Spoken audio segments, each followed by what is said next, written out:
Assalamualaikum warahmatullahi wabarakatuh. Bismillahirrahmanirrahim. Alhamdulillahi rabbil alamin.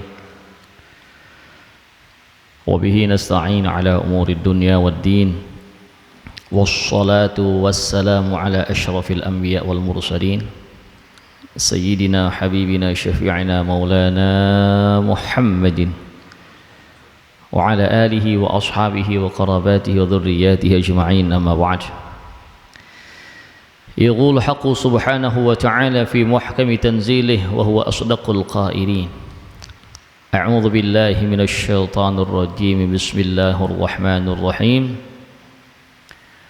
واتقوا الله الذي تساءلون به والأرحام وفي قراءة واتقوا الله الذي تساءلون به والأرحام إن الله كان عليكم رقيبا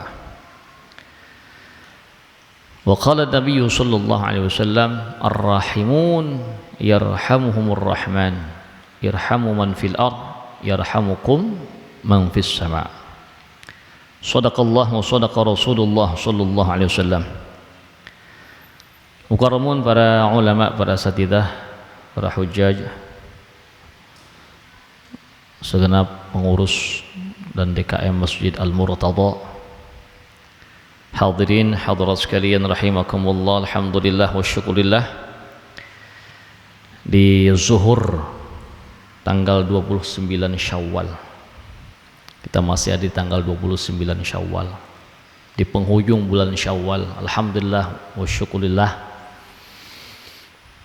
kita masih kembali dapat menunaikan salah satu fardu ain kita, yaitu sholat zuhur, alhamdulillah secara berjamaah di masjid dengan imam rawatibnya dalam jamaah pertama. Mudah-mudahan segala kebaikan yang kita lakukan diterima di sisi Allah Subhanahu wa taala, dan Allah terus mempercayakan kepada kita untuk memberikan anugerah nikmat-nikmat yang besar, sehingga pada akhirnya kita akan wafat dalam kondisi husnul khatimah. Amin ya rabbal alamin. Hadirin jamaah sekalian rahimakumullah, dalam kesempatan yang singkat ini, kata pengurus 20 menit, ini udah 4 menit, masih tinggal 16 menit. Jamaah sekalian rahimakumullah, satu yang begitu penting dalam hidup dan menjadi barometer kebaikan seseorang, dan pertama kali yang akan dihisab nanti di hari kiamat adalah sholat. Masya Allah, jangan pernah kita lalaikan sholat. Jangan kita mentolerir siapapun yang ada di rumah kita, khususnya orang-orang yang ada dalam tanggung jawab kita dalam menunaikan sholat.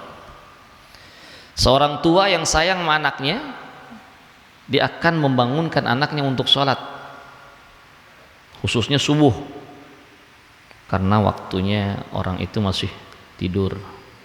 Berat kalau nggak dibiasain, bangunin. Jangan kesian anak, ntar dia pengen kerja, ntar ngantuk di kantor. Salah. Waktunya kita menghadap Allah, bangun, karena saatnya sudah datang untuk kita menghadap Allah Subhanahu wa taala. Kalau seandainya istirahatnya masih kurang, berarti malamnya jangan terlalu malam tidurnya.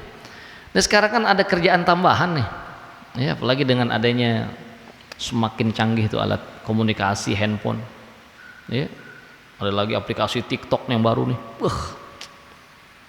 Aki-aki ngeliat TikTok malam-malam jam 1, setengah 2, ya Allah, ki debuk tanah doyan begituan, ya.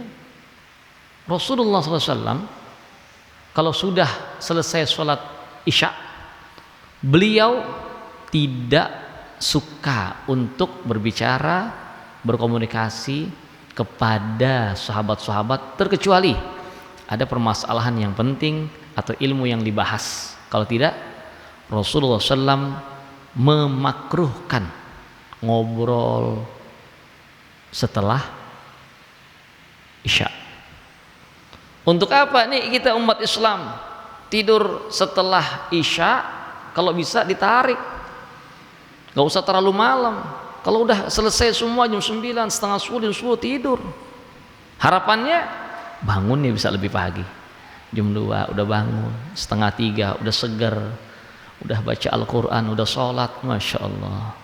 Suami bangunin istrinya, istri bangunin suaminya, istri sama suami sama-sama tidur. Bapak, ibu, anak tidur semua. Masya Allah. Bekernya doang yang bunyi.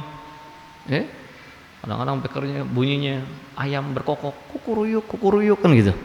Sampai tuh ayam serak nggak bangun-bangun. Bangun semua.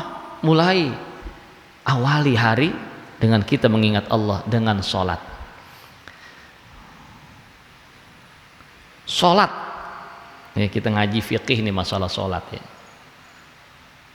Rangkaian yang membina ibadah sholat itu ada rukun, ada syarat.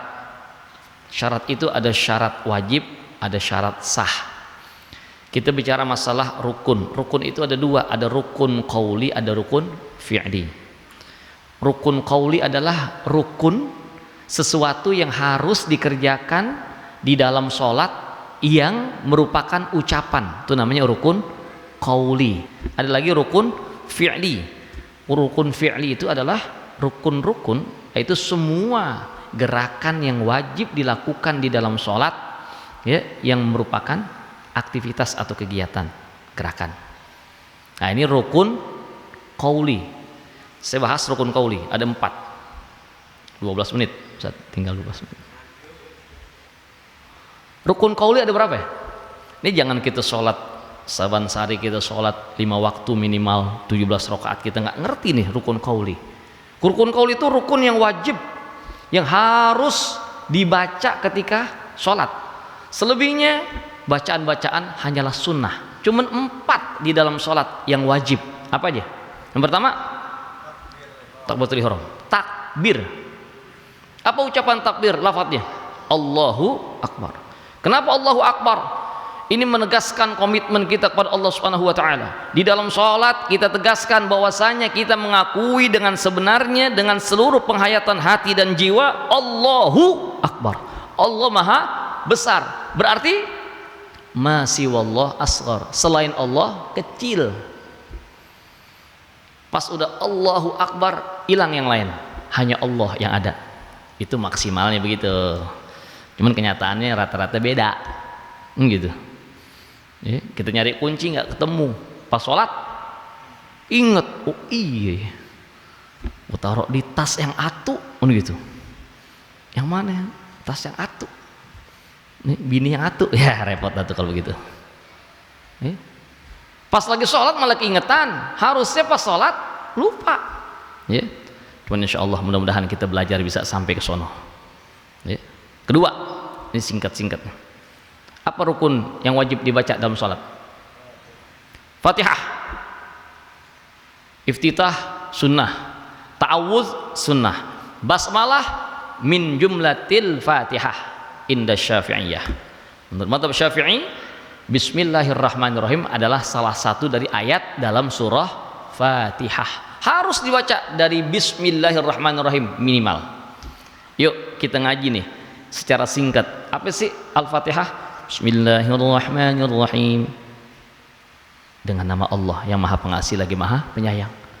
Bawa Allah di awal dari setiap kegiatan kita. Jangan lupakan Allah. Bawa Allah. Bismillahirrahmanirrahim. Kullu amrin tiba la yubda'u fihi bismillah fahuwa aqta wa fi riwayah ajdar wa fi riwayah ajdam. Segala hal yang ada manfaatnya kita lakukan tanpa diawali dengan bismillahirrahmanirrahim, maka tidak ada keberkahan. Tuh, bismillah kita bawa. Kemudian alhamdulillahirabbil alamin. Ini namanya ibtida idhafi. Sebut Allah dengan segala pujian yang memang patut Allah miliki. Alhamdulillahi rabbil alamin. Segala puji bagi Allah, Tuhan semesta alam. Adabnya setelah basmalah kita ucapkan alhamdulillah. Dah. Ar-Rahmanir Rahim. Lihat.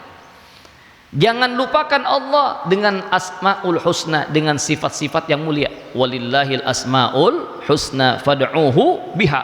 Allah memiliki nama-nama yang mulia, ada 99. Kalau pengen doa, bawa tuh nama-namanya. Di antaranya Ar-Rahmanir Rahim. Kemudian Maliki Yaumiddin, Malik juga asmaul husna. Iyyaka na'budu wa iyyaka nasta'in. Ini hakikat. Kita hanya menyembah kepada Allah, hanya meminta kepada Allah. Mana isi dari Fatihah? Ada di ayat berikutnya. Ihdinas siratal mustaqim. Kita lagi diajarin dalam Fatihah rangkaian untuk berdoa, bermunajah kepada Allah. Kalau minta kepada Allah, jangan lupakan Allah. Bawa dulu nama Allah. Bismillahirrahmanirrahim. Setelah bismillah, lanjutkan dengan hamdalah. Alhamdulillahirabbil alamin. Kemudian panggil nama Allah dengan asmaul husnanya. Ya Allah, ya Razzaq, ya Fattah, ya Basit, dan seterusnya. Ya. Sampai pada saatnya baru kita masuk, setelah kita mengakui bahwa hanya Allah yang patut untuk kita sembah dan kita mintakan pertolongan, baru doa. Isinya Fatihah itu ada di ihdinas siratal mustaqim. Apa artinya? Tunjukkan siapa? Nah, domir mutakallim jamak. Tunjukkan kami. Ini yang saya mau nanya gini nih. Kita lagi sembahyang jemaah, kita baca ihdinas siratal mustaqim. Kalau kita lagi sembahyang dirian, tadi kita sembahyang sunnah tuh, baca Fatihah nggak? Ihdina apa ihdini? Kok ihdina, kan kita sendirian? Kenapa? Kita lagi sembahyang sendiri nih, lagi sembahyang sendiri doang, sholatnya sendiri. Bacanya ihdina apa ihdini? Tetap ihdina. Kenapa? Itu nggak berubah. Walaupun kita sholatnya sendiri, tetap mintanya untuk rame-rame. Walaupun sholatnya sendiri, tetap kita mintanya untuk jamaah. Siapa nah? Semua kaum muslimin, semua umat Rasulullah Sallallahu Alaihi Wasallam. Masya Allah. Ini luar biasa nih pelajaran nih. Kita lagi sembahyang sendiri, tetap ihdina, nggak jadi ihdini. Tetap kita minta, ya Allah berikanlah kami petunjuk. Siapa kami? Kita semua nih orang-orang muslim. Makanya kalau kita udah bilangnya ihdinas siratal mustaqim sesuai dengan konteks surah Fatihah, nggak patut kita memusuhi saudara kita, nggak patut kita mendendam dengan saudara kita, apalagi sampai melaknat. Hati-hati nih, kita bedek sama saudara sendiri, putus silaturahim.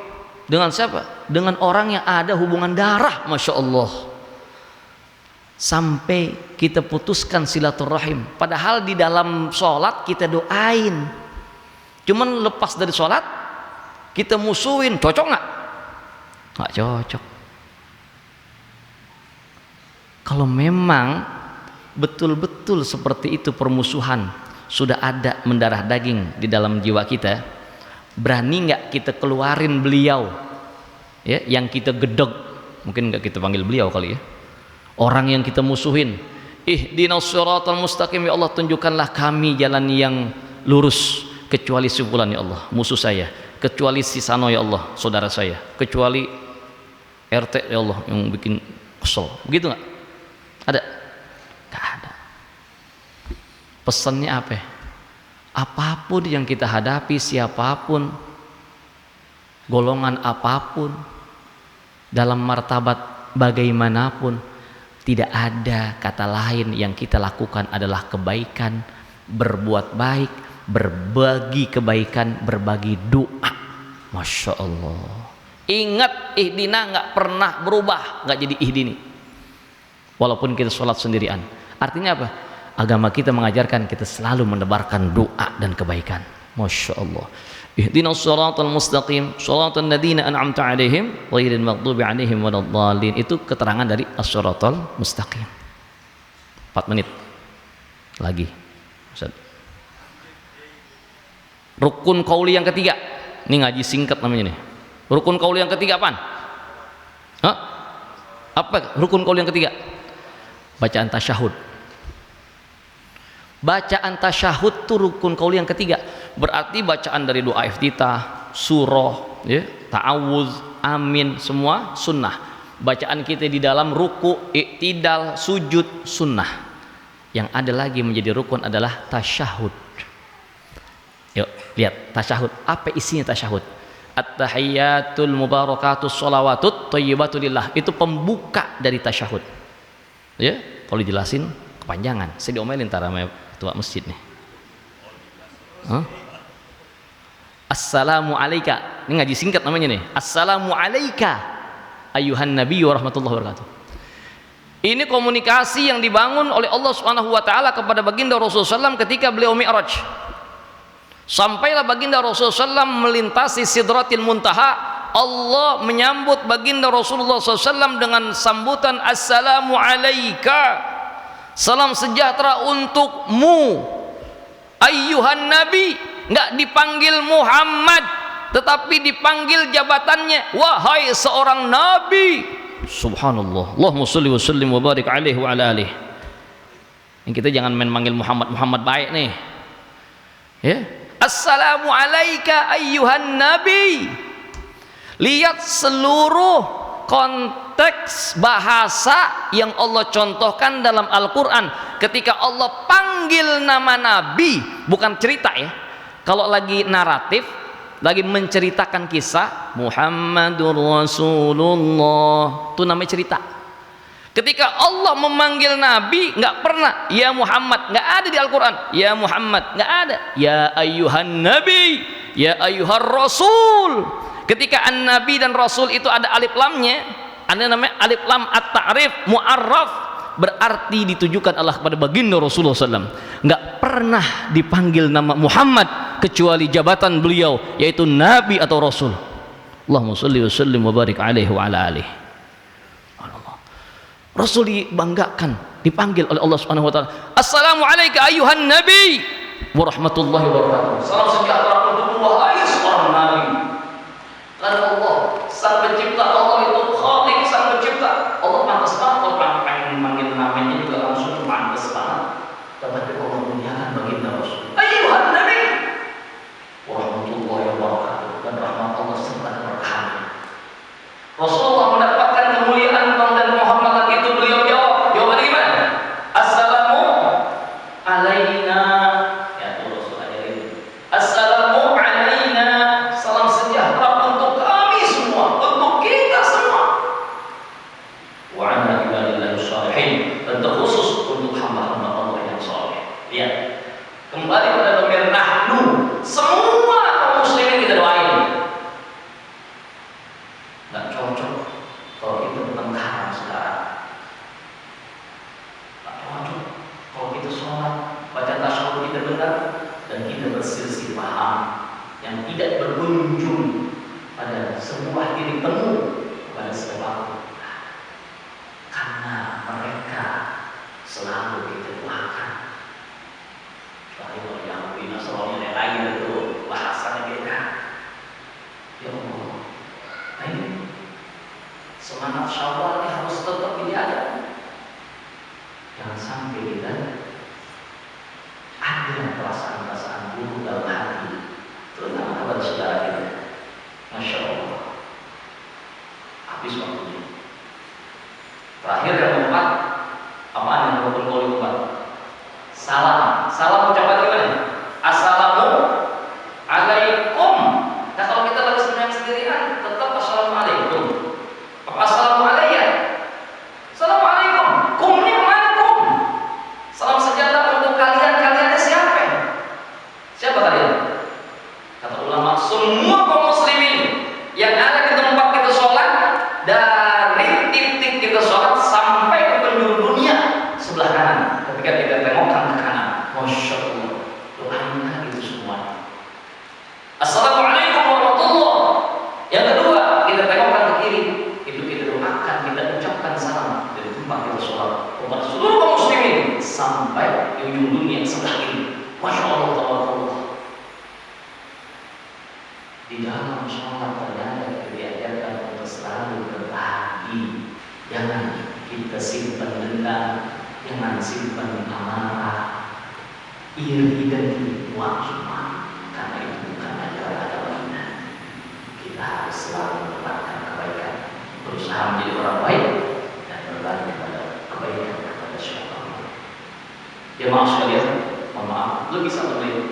Demikian, semoga ada manfaatnya. Ada Allah. Wa iyyakum ajma'in. Assalamualaikum.